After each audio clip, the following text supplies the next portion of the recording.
আমার বিপিএফ দল এটা শক্তিশালী দল চলি আছে, যেহেতু বিটিসিত আমার 15টা সমষ্টিত আমি 11টা সমষ্টি আমি বিপিএফ হিসাবে আমি এনডিএ খেলিবলৈ গৈ আছে, আৰু 4টা যেটো সমষ্টি এইটো আমি বিজেপি এৰি দিয়া হৈছে। নিশ্চয় আমি ভালকে জিকি যাম আৰু নিশ্চয় ৰাইজৰ সহাৰি আমি পাম, যেহেতু আমাৰ বিগত 5 বছৰ আমাৰ যেটো ইউপিপিএল চৰকাৰ আছিল, সেই সময়ত জনসাধাৰণ ৰাইজে যিভাৱে কষ্ট যিভাৱে মানে সমস্যাৰ সন্মুখীন হৈছিল, এইটো ৰাইজে সকলোৱে গম পায়। বিপুলভাৱে আমাক বিটিসি নিৰ্বাচনত ভোট দি আমাৰ 28খন আমি দখল কৰিব পাইছে। দখল কৰিব পাৰাৰ লগে লগে আমি সকলো ৰাইজৰ আস্থাখিনি আমি অলপ হলেও কাম কৰিব পাৰিছে। তো এতিয়া ৰাইজে বহুত আমাৰ বিপিএফ ফালে আকৃষ্ট হৈ আহিছে। আমাৰ 2 নং দথমা এলএচি আমাৰ ৰবিৰাম ছাৰৰ সমষ্টি, আমাৰ বিটিসি হিচাপে আমাৰ 5 নং চৰাইবিল সমষ্টি, গুৰপিলা যেটো ওচৰত যেটো হাতীগড় বুলি কয়, ইয়াৰ আমাৰ হাতীগড় প্ৰাইমাৰী অন্তৰ্গত এই 2 নং হাতীগড়ত আমাৰ 200তকৈ অধিক আমাৰ মহিলা বাইদেউ আৰু লগতে আমাৰ বহুত ইউপিপিএল কৰ্মীসকলে জয়েন কৰিছে, আৰু ইয়াৰ জয়নিঙত আমি শান্তিভাৱে জয়েন কৰিব পাৰিছে। নিশ্চয় আমাৰ ৰবিৰাম ছাৰ এজন কেণ্ডিডেট হিচাপে আমি 2 নং দথমা সমষ্টিত আমি এজিলি আমি জিকি যাম, যেহেতু ৰাইজে বিপুলভাৱে আমাক ভোট প্ৰদান কৰিব, এইটো আমি আশাবাদী।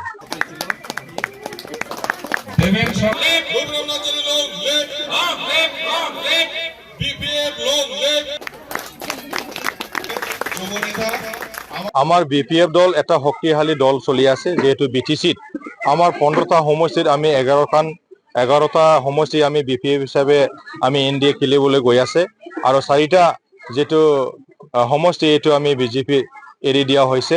নিশ্চয় আমি ভালকে জিকি যাম আৰু নিশ্চয় ৰাইজৰ সহাৰি আমি পাম, যেহেতু আমাৰ বিগত 5 বছৰ আমাৰ যেটো ইউপিপিএল চৰকাৰ আছিল, সেই সময়ত জনসাধাৰণ ৰাইজে যিভাৱে কষ্ট যিভাৱে মানে সমস্যাৰ সন্মুখীন হৈছিল, এইটো ৰাইজে সকলোৱে গম পায়। বিপুলভাৱে আমাক বিটিসি নিৰ্বাচনত ভোট দি আমাৰ 28খন আমি দখল কৰিব পাইছে। দখল কৰিব পাৰাৰ লগে লগে আমি সকলো ৰাইজৰ আস্থাখিনি আমি অলপ হলেও কাম কৰিব পাৰিছে।